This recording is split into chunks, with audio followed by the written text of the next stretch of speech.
বিকাল হইয়াছে, নরেন্দ্র গান গাইতেছেন। রাখাল, লাটু, মাস্টার, নরেন্দ্রের ব্রাহ্মবন্ধু, প্রিয়, হাজরা সকলে আছেন। নরেন্দ্র কীর্তন গাইলেন। খোল বাজিতে লাগিল। চিন্তয়ে মম মানস হরি, চিদঘন নিরঞ্জন, কিবা অনুপম ভাতি মোহন মূরতি, ভক্ত হৃদয় রঞ্জন, নবরাগে রঞ্জিত, কোটিশশী বিনন্দিত, কিবা বিজলি চমকে, সেরূপ আলোকে পুলকে শিহরে জীবন, হৃদি কমলাসনে ভাবতার চরণে, দেখো শান্ত মনে প্রেম নয়নে অপরূপ প্রিয় দর্শন, চিদানন্দ রসে ভক্তি যোগাবেশে অহরে চিরমগন। নরেন্দ্র আবার গাইলেন, সত্যং শিব সুন্দর ভাতি হৃদি মন্দিরে, নিরখি নিরখি অনুদিন মোরা ডুবিব রূপসাগরে, সেদিন কবে হবে দীনজনের ভাগ্যে নাথ, জ্ঞান অনন্ত রূপে পশিবে নাম মম হৃদে, অবাক হইয়ে অধীর মন শরণ লইবে শ্রীপদে, আনন্দ অমৃত রূপে উদিবে হৃদয় ও আকাশে, চন্দ্র উদিলে চকর যেমন কিরয় মন হরষে, আমরাও নাথ তেমনি করে মাতিব তব প্রকাশে, শান্তং শিব অদ্বিতীয় রাজরাজ চরণে, বিকাইব ওহে প্রাণ সখা সফল করিব জীবনে, এমন অধিকার কোথা পাব আর স্বর্গভোগ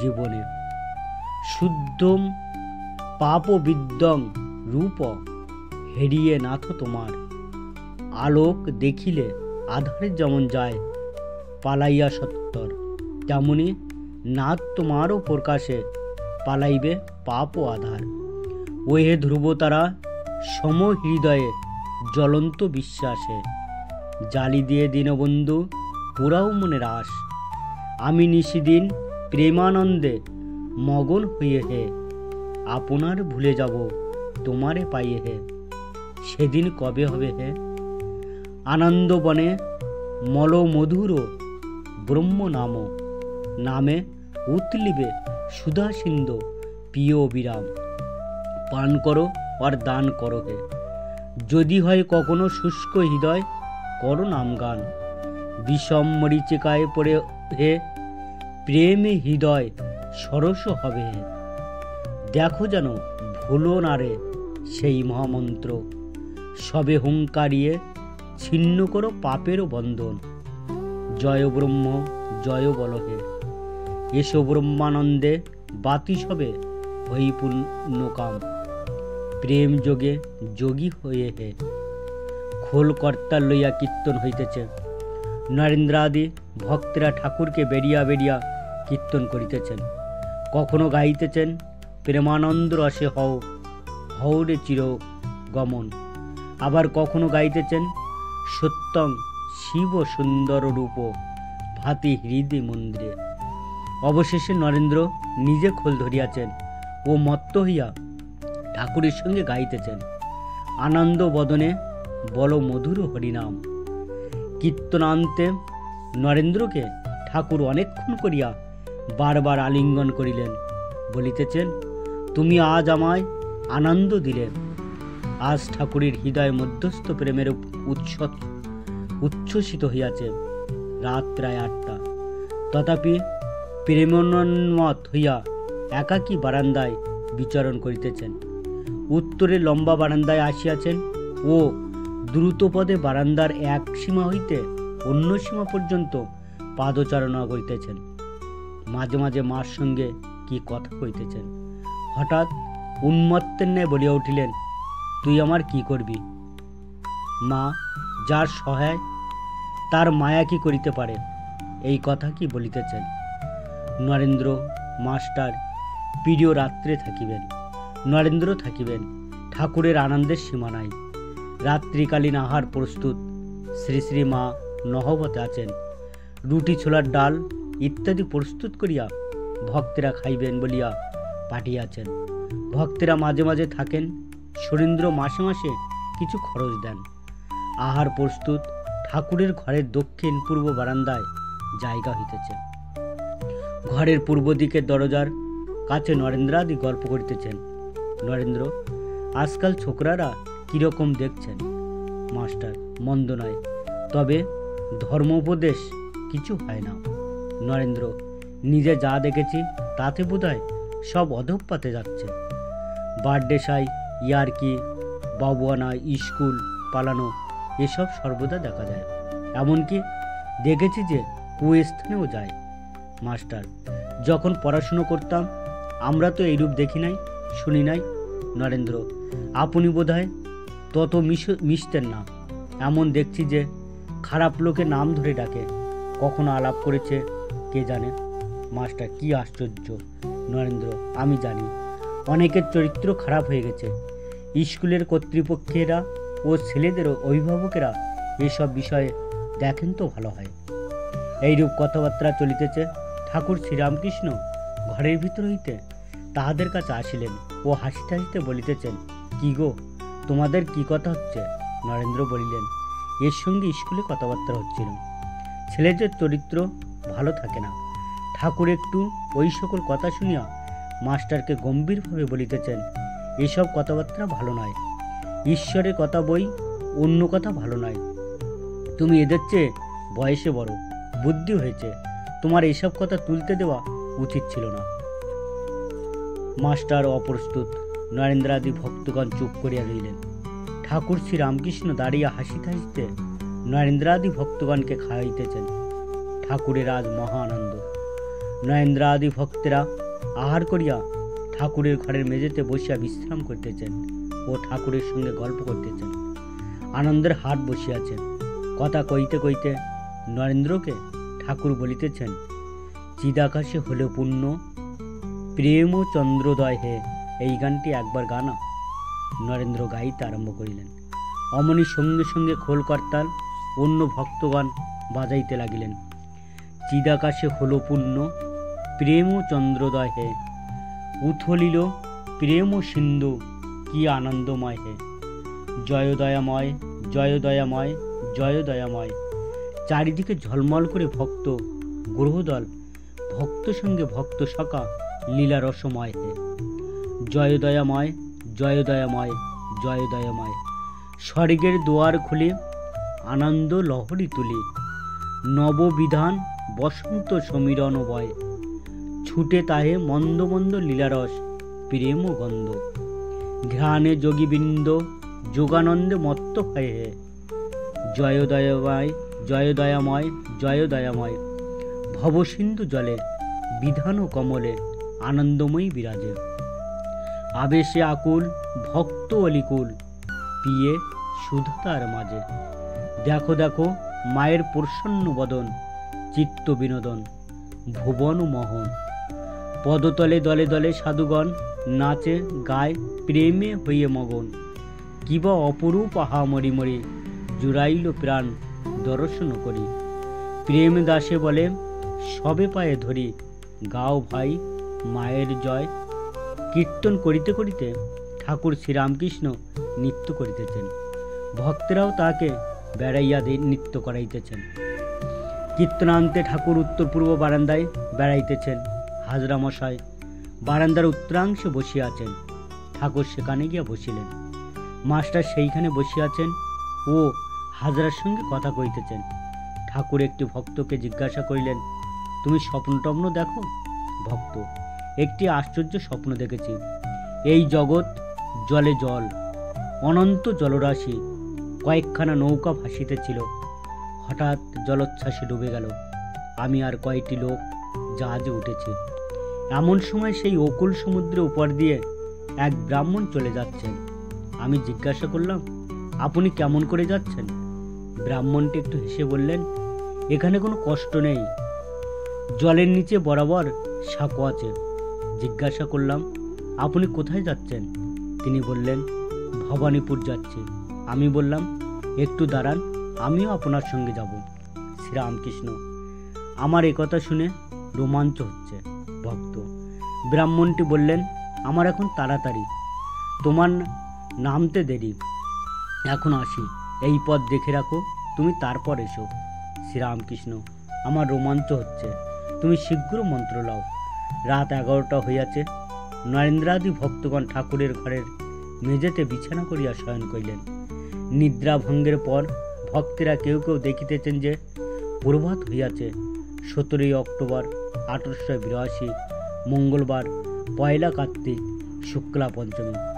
শ্রীরামকৃষ্ণ বালকের ন্যায় দিগম্বর ঠাকুরদের নাম করিতে করিতে ঘরে বেড়াইতেছেন।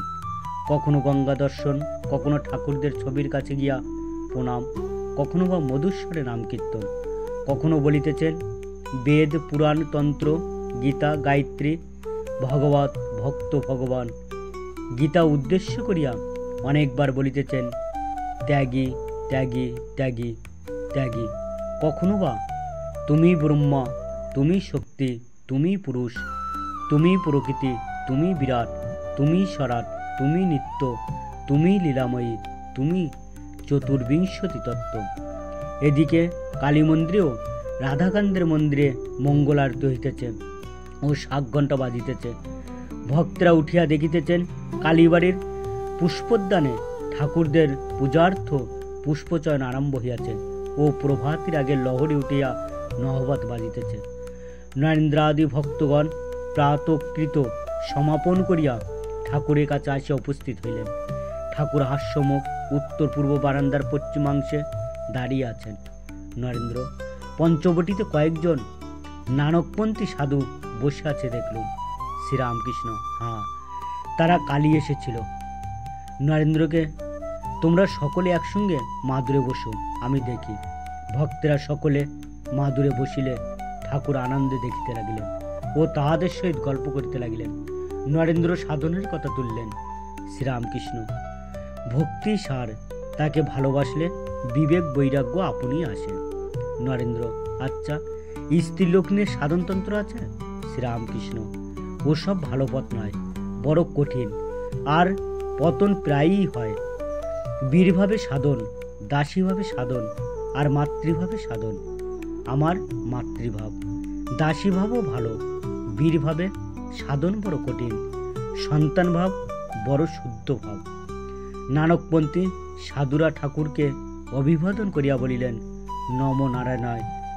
ঠাকুর তাদের আসন গ্রহণ করিতে বলিলেন। ঠাকুর বলিতেছেন ঈশ্বরের পক্ষে কিছুই অসম্ভব নয়, তার স্বরূপ কেউ মুখে বলতে পারে না, সকলেই সম্ভব। 2 জন যোগী ছিল, ঈশ্বরের সাধনা করে। নারদ ঋষি যাচ্ছিলেন। একজন পরিচয় পেয়ে বললেন, তুমি নারায়ণের কাছ থেকে আসতো? তিনি কি করছেন? নারদ বললেন, দেখে এলাম। তিনি ছুঁচির ভিতর দিয়া উট হাতি প্রবেশ করাচ্ছেন, আবার বার করছেন।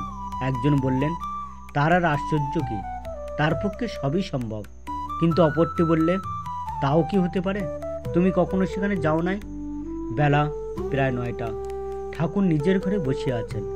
মনমোহন কন্যগর হইতে সপরিবারে আসিয়াছেন। মনমোহন প্রণাম করিয়া বলিলেন, এদের কলকাতায় নিয়ে যাচ্ছি। ঠাকুর কুশল প্রশ্ন করিয়া বলিলেন, আজ 1 আগস্ট, কলকাতায় যাচ্ছ? কে জানে বাপু। এই বলে একটু হাসিয়া অন্য কথা কইতে লাগিলেন। নরেন্দ্র ও তাহার বন্ধুরা স্নান করিয়া আসিলেন। ঠাকুর ব্যগ্র হইয়া নরেন্দ্রকে বলিলেন, যাও, বটতলায় ধ্যান করোগে, আসন দেব। নরেন্দ্র তার কয়েকটি ব্রাহ্মবন্ধু পঞ্চবটি মূলে ধ্যান করিতেছিলেন। বেলা প্রায় 10:30। ঠাকুর শ্রীরামকৃষ্ণ কিয়ৎক্ষণ পরে সেইখানে উপস্থিত মাস্টারও আসিয়াছেন। ঠাকুর কথা কইতেছেন। শ্রীরামকৃষ্ণ ধ্যান করবার সময় তাতে মগ্ন হতে হয়। উপর উপর ভাসলে কি জলের নিচে রত্ন পাওয়া যায়? এই বলিয়া ঠাকুর মধুস্বরে গান গাইতে লাগিলেন। ডুব দে মন কালী বলে, হৃদি রত্নাকরে অগাধ জলে। রত্নাকর নয় শূন্য কখন, 2-4 ডুবে ধন্না পেলে। তুমি দম সামর্থ্যে 1 ডুবে যাও কুণ্ডলিনীর কুলে। জ্ঞান সমুদ্রে মাঝেরে মন, শান্তিরূপা মুক্ত ফলে। তুমি ভক্তি করে কুড়েয়া পাবে, শিবযুক্তি মতো চাইলে। কামাদি ছয়ে গম্ভীর আছে, আহার লোভে সদাই চলে। তুমি বিবেক হলদি গায়ে মেখে যাও, ছোবে না তার গন্ধ পেলে। রতন মাণিক্য কত পড়ে আছে সেই জলে, রামপ্রসাদ বলে ঝম্প দিলে মিলবে রতন ফলে ফলে। নরেন্দ্র তাহার বন্ধুগণ পঞ্চবটির চাতাল হইতে অবতরণ করিলেন ও ঠাকুরের কাছে আসিয়া দাঁড়াইলেন। ঠাকুর দক্ষিণাস্য হইয়া নিজের ঘরের দিকে তাহাদের সহিত কথা কইতে কইতে আসিতেছেন।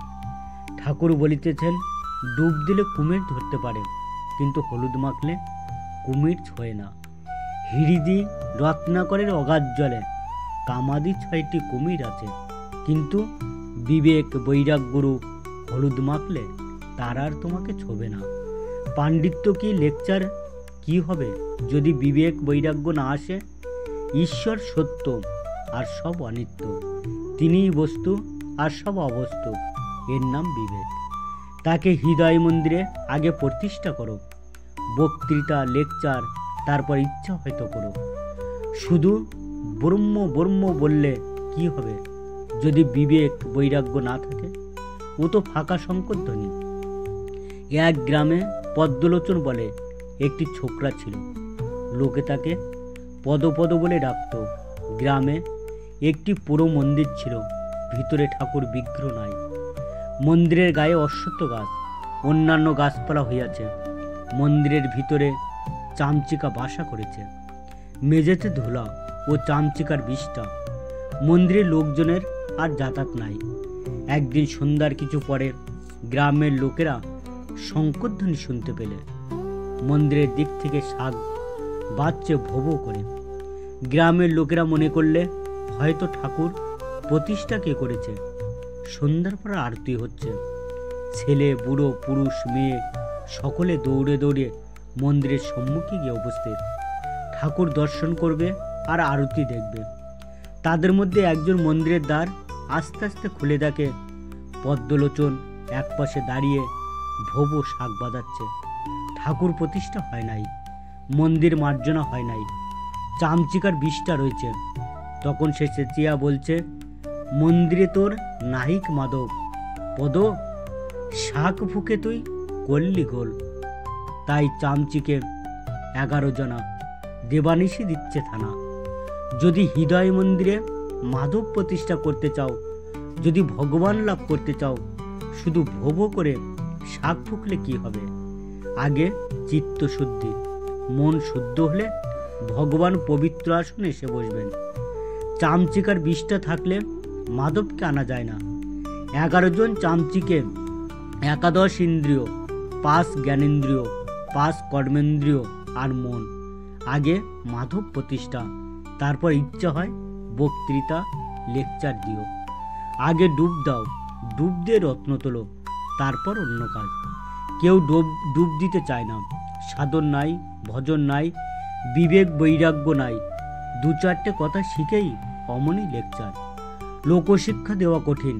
ভগবানকে দর্শনের পর যদি কেউ তার আদেশ পায় তাহলে লোকশিক্ষা দিতে পারে। কথা কইতে কইতে ঠাকুর উত্তরের বারান্দার পশ্চিমাংশে আসিয়া দাঁড়াইলেন। মণি কাছে দাঁড়িয়া ঠাকুর বারবার বলিতেছেন, বিবেক বৈরাগ্য না হলে ভগবানকে পাওয়া যায় না। মণি বিবাহ করিয়াছেন, তাই ব্যাকুল হইয়া ভাবিতেছেন কি হইবে। বয়স 28, কলেজে পড়িয়া ইংরেজি লেখাপড়া শিখিয়াছেন। ভাবিতেছেন বিবেক বৈরাগ্য মানে কি কামিনী কাঞ্চন ত্যাগ? মণি স্ত্রী যদি বলে আমায় দেখছো না, আমি আত্মহত্যা করব, তাহলে কি হবে? শ্রীরামকৃষ্ণ অমন স্ত্রী ত্যাগ করবে। যে ঈশ্বরের পথে বিঘ্ন করে আত্মহত্যাই করুক আর যাই করুক। যে ঈশ্বরের পথে বিঘ্ন দেয় সে অবিদ্যা স্ত্রী। গভীর চিন্তামগ্ন হইয়া মণি দেওয়ালে ঠেসান দিয়া এক পাশে দাঁড়িয়া রইলেন। নরেন্দ্রাদি ভক্তগণ ক্ষণকাল অবাক হইয়া রইলেন। ঠাকুর তাহাদের সহিত একটু কথা কইতেছেন। হঠাৎ মণির কাছে আসিয়া একান্তে আস্তে আস্তে বলিতেছেন, কিন্তু যার ঈশ্বর আন্তরিক ভক্তি আছে তার সকলেই বসে আছে। রাজা, দুষ্টলোক, স্ত্রী, নিজের আন্তরিক ভক্তি থাকলে স্ত্রীও ক্রমে ঈশ্বরের পথে যেতে পারে। নিজে ভালো হলে ঈশ্বরের ইচ্ছাতে সেও ভালো হতে পারে। মণির চিন্তাঙ্গিনীতে জল পড়িল। তিনি এতক্ষণ ভাবিতেছিলেন, আত্মহত্যা করুক, আমি কি করব। মণি, সংসারে বড় ভয় শ্রীরামকৃষ্ণ। তাই চৈতন্যদেব বলেছিলেন, শুনো শুনো নিত্যানন্দ ভাই, সংসারী জীবের কভু গতি নাই। মনির পড়তে একান্ত একদিন বলিয়াছিলেন, ঈশ্বরেতে শ্রদ্ধা ভক্তি যদি না হয় তাহলে কোনো গতি নাই। কেউ যদি ঈশ্বর লাভ করে সংসারে থাকে তার কোনো ভয় নাই। নির্জনে মাঝে মাঝে সাধন করে যদি শ্রদ্ধা ভক্তি লাভ করতে পারে সংসারে থাকলে তার কোনো ভয় নাই। চৈতন্যদেবের সংসারী ভক্তও ছিল। তারা সংসারে নামমাত্র থাকত, অনাসক্ত হয়ে থাকত। ঠাকুরদের ভোগারতি হইয়া গেল। অমনি নহবত বাজিতে লাগিল। এইবার তারা বিশ্রাম করিলেন। ঠাকুর শ্রীরামকৃষ্ণ আহারে বসিলেন। নরেন্দ্রাদি ভক্তগণ আজও ঠাকুরের কাছে প্রসাদ পাইলেন। ঠিক আছে বন্ধুরা, আজ এই পর্যন্ত। সবাইকে অসংখ্য ধন্যবাদ জানিয়ে এখানেই শেষ করছি। ঠাকুর শ্রীরামকৃষ্ণ পরমহংসদেবের সম্পূর্ণ কথামৃত্যু শোনার জন্য চ্যানেলটি প্লিজ সাবস্ক্রাইব, লাইক এবং শেয়ার করবেন আপনাদের বন্ধুবান্ধব এবং আত্মীয়স্বজনদের কাছে। আর বেল আইকনটি প্রেস করতে ভুলবেন না, কারণ এই রকম আরও ভিডিও আপলোড করতেই প্রথম নোটিফিকেশান আপনার কাছে পৌঁছাতে পারে। নমস্কার।